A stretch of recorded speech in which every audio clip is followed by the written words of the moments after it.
Hello, I'm Eleanor Peers, Arctic Information Specialist at the Scott Polar Research Institute Library in Cambridge, and this video is part of the Museum Remix Unheard project.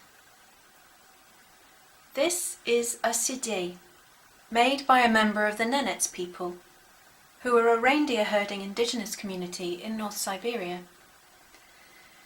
It's about that long, and it's in good condition. This is a small Syadei. Others were large statues in the landscape. A Syadei might be described as a material version of a god, spirit guardian, or ancestor. Some people have said that Syadei were sent by sacred powers, the Vaigach, to accept sacrifices from people.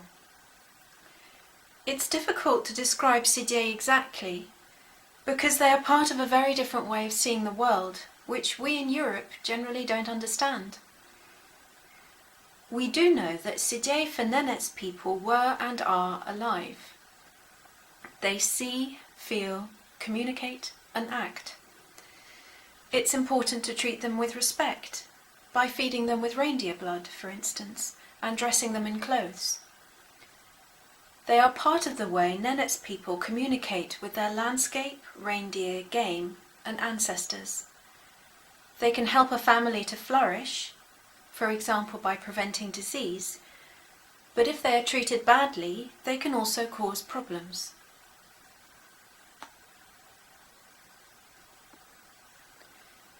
This Syadei was brought to the UK from the island of Vaigach off Russia's north coast by the explorer Frederick George Jackson in 1894. His wife gave it to the Polar Museum after Jackson's death.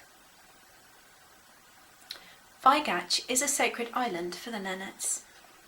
Before the 19th century, it contained large complexes of Syadei, which were sites of pilgrimage. But by the time Jackson visited Vaigach, the large Syadei had been destroyed by Russian Orthodox missionaries. Nenets people continued their relationships with Syadei, but surreptitiously, weaving their old ways into the Christian practices brought by the Russian missionaries. They would carry Syadei with them as they travelled.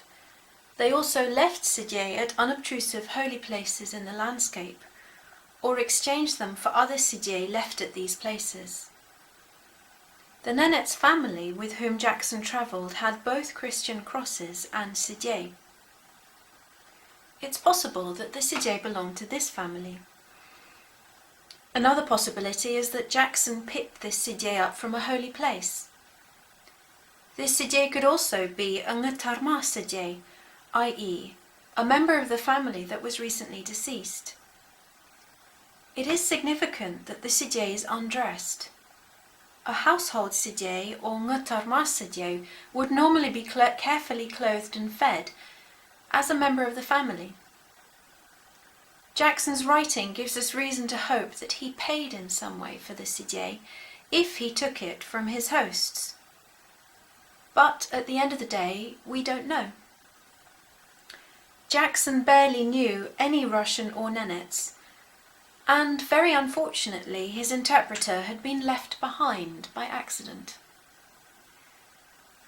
There are likely to have been many misunderstandings, although he parted with his hosts on good terms, according to his account. I've chosen this object because it evokes so many unheard voices.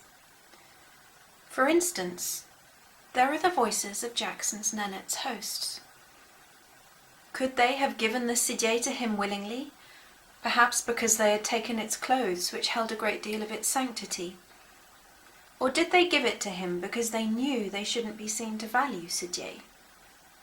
There are unheard voices in the sacred island itself, silenced with unprecedented violence by the atheist Soviet administration of the 20th century. First they destroyed the Christian chapels and Syadei that remained on Vaigach, and then they built a forced labour camp, zinc mines, and still later introduced intensive reindeer farming and hunting, all of which caused a great deal of environmental damage. And finally, there's the unheard voice of the Syadei. Who is he or she, and what might he or she say? There are many things to think about.